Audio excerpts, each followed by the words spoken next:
Taking a full look at weather now, Weather Authority Chief Meteorologist Dan Cianca. It's kind of sad that we've had to deal with that situation with climate change and our ocean levels rising. Yeah, it's something we all absolutely need to be prepared for here, especially on the coast. Obviously, not all of our beaches will disappear. There's plenty of room to carve out new beaches on the east shore of the bay, although we don't really want that to happen. But, you know, if you live along a cliff, that's much more of a, very vulnerable area, something that's a little bit more threatening for you. So something to keep in mind, obviously, as we move forward. Now, it is Drought Update Thursday, and the good news is, well, not much of the state in drought anymore, and we haven't seen any change this week. We did have some recession of the drought last week, but just a little bit of abnormally dry conditions up in Northern California and into Southern California deserts, and a few spots in that moderate drought category along the I-40 corridor and up toward Death Valley National Park. Those areas are the only ones under any moderate drought. Here locally, we continue in the zero drought category. We have completely cleared ourselves of the drought. So that is some good news after a very wet winter, after several years of drought. So, you know, things have returned to normal here for the most part, but we're starting to dry out, heading into the summer months where we just don't expect to see precipitation. That's not common in June, July, August. Occasionally we get something. We get a little drizzle on the coast. We get some moisture that gets entrained into the area. And guess what's going to happen next week? Looks like we're going to see something like that. Live look from Domenico's showing the low clouds out there. This is what it looks like along the coast right now.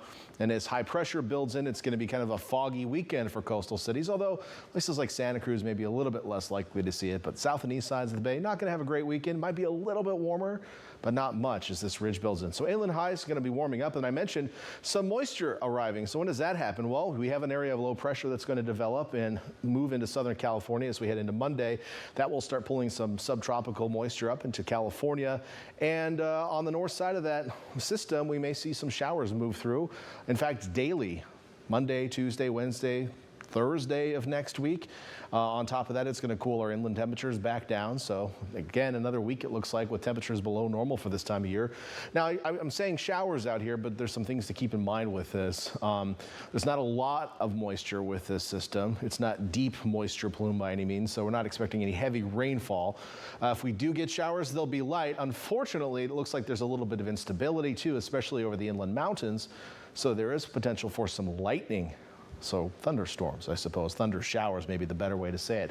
So not much rain, would have some, and then a chance of lightning next week over those inland hills, which, by the way, are starting to dry out quite a bit now they haven't seen any rain in a month or so.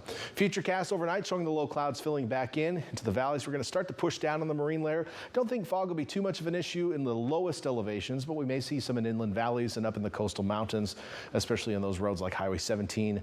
Maybe the top of 68 is or not 68, I should say, top of Highway 1 as you're heading past Highway 68 there up at Chomp. Areas like that may see a little bit of fog tomorrow morning. The clouds retreat back to the coast tomorrow, but again, clearing out a bit in Santa Cruz. I think the south and east sides of the bay will see those clouds hang around again. It's not to say we won't see a little sun peeking through, probably more so than today, but not much more. So that's going to keep temperatures somewhat cool along the coast. Back into the mid-60s in Santa Cruz, 70s though in the Santa Cruz Mountains, 75 up to Boulder Creek, mid-60s to Capitola. East shore of the bay, low 60s for the most part, maybe a little bit warmer in Watsonville, Salinas, close to 70 in Hollister, getting into the 70s into the Santa Clara Valley. Over to the Monterey area with not much sunshine in the forecast. Temperatures are going to stay cool, upper 50s to low 60s. But down south and away from the coast where that sun will be beating and with the ridge building in, we'll see those temperatures return to the 80s in the San Antonio Valley. Bradley, Parkfield, even the Pinnacles getting back there. Closer to the coast, maybe staying in the 60s though.